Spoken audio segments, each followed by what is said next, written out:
And humidity are back with a vengeance with an air quality alert set to go into effect soon. But we want to begin. Curfew is still in place in LA as protests continue against ICE raids. It comes as dozens of mayors in the LA area are demanding the Trump administration stop the raids and not use National Guard troops alongside immigration agents. The commander in charge of the troops say about 500 have been trained to accompany agents. And while some already have, it's too early to say if that's going to continue. Now, back here in New York City, protests against the ICE raids are happening yet again tonight. Look at that. Crowds gathering in Lower Manhattan where police could be seen detaining some of those disruptive protesters. It's not clear yet how many people have been taken into custody. The body of the late Congressman Charlie Rangel arrived at City Hall this afternoon and will lie in state through Friday morning. The longtime lawmaker passed away on May 26th at the age of 94. A private viewing was held for Rangel's family tonight. New Yorkers will be able to pay their respects tomorrow ahead of his funeral at St. Patrick's Cathedral on Friday. All right, turning to weather now. As we take a live look outside, it's already hot and humid out there. Look, I'm not complaining, with the kind of days we've had. In fact, there's going to be an air quality alert set to go into effect at midnight. Chief Meteorologist Nick Gregory is here with the very latest on that. Nick? Yes, we're going to talk about that. Temperatures rising along with the humidity, as you pointed out. So that air quality alert, it's got a couple of different things going on with it. The one up here in the Hudson Valley is actually in effect now until 6 a.m. Thursday. That also applies down as you head towards Long Island. But you get down into New Jersey, and that's going to last a little bit longer. That lasts pretty much all of Thursday. I suspect this is going to be extended to most of the area as we're going into tomorrow. Pretty mild out there now, mid-70s in town, 79 Newark, 68 though up in the Hudson Valley, and upper 60s stretching across Long Island. A calm wind or southwest wind. That will stick around tomorrow about 5 to 10 miles an hour. Nothing happening nearby on the satellite. Eventually, though, this little cool front comes by. Ahead of that front, though, it's going to be pretty warm. Temperatures overnight holding in the 60s to about 70. Tomorrow, we're going to get 90 in a few spots, 91 there at Newark. About upper 80s in the city, but watch out for the evening time frame when a couple of showers or thunder showers will be around, and then we'll trend towards somewhat cooler weather on Friday. Steve and Natasha? Well, all right, thanks, Nick. Well, a music icon, and we do not use that word lightly in this case, being remembered tonight.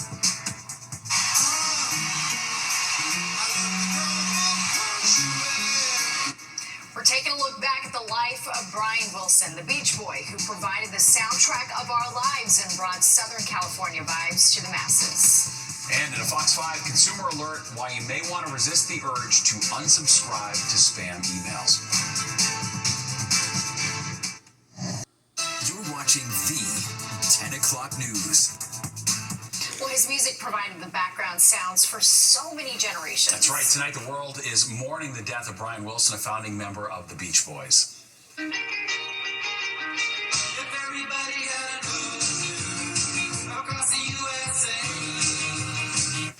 Brian Wilson's family confirming his death on Instagram. Born in 1942, Wilson was the band's chief songwriter that included iconic hits like Surfin' USA, Good Vibrations, and California Girls. The Beach Boys were one of the most successful groups of all time, selling more than 100 million records worldwide.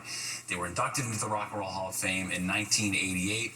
Brian Wilson was 82 years old. Truly iconic. Yeah, doesn't get more brilliant than that. Well, now to a Fox 5 consumer alert. Spammers are everywhere, whether blowing up your cell phone or your inbox. All right, and as Richard Giacobbe shows us, be careful when you click unsubscribe. If you're one of those people with a lot of emails in your inbox. I mean, my inbox is at least 34,000 to 35,000 emails right now, so. It's probably safe to assume that at least some of them are from the same sender. Maybe a friends and family sale from your favorite clothing store, or a last-minute travel deal. A site you subscribed to way back when. Some of them I've subscribed to 5 years, 10 years, 20 years ago. And then some of them I feel like I don't remember subscribing to. Well, don't be tempted to hit that unsubscribe button, because according to research from DNS Filter, first reported by the Wall Street Journal, 1 in every 644 clicks on that unsubscribe button leads users to a spam site. You are known to that site that you have read that email and clicked on that link. And so they know that they're actually sending mail to a valid email address. Experts reveal that bad actors could steal your email and maybe build a case where they could attempt to extort money or scam you somehow with a clever trick.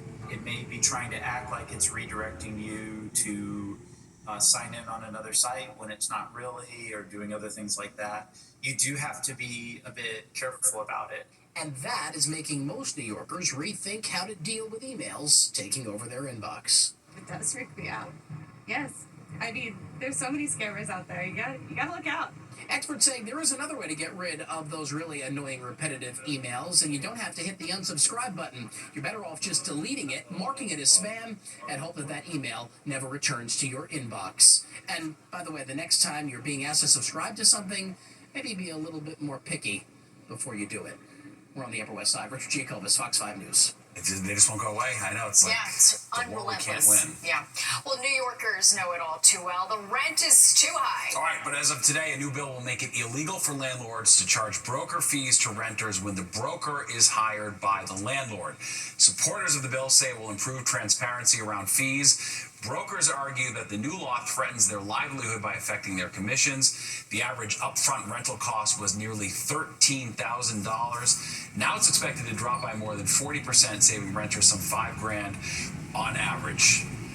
Well, the countdown to the 2026 FIFA World Cup is on. It's officially 1 year away. All right, and some of those matches, of course, will take place at MetLife Stadium. Fox 5's Meredith Gorman shows us how people in New Jersey are getting ready for the big event. The FIFA World Cup 26 is officially 1 year away. It kicks off on June 11th of next year with a record 48 teams.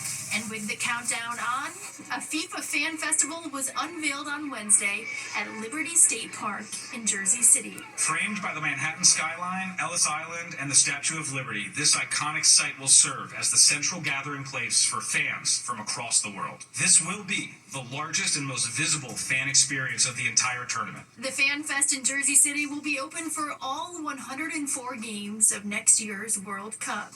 Look around you.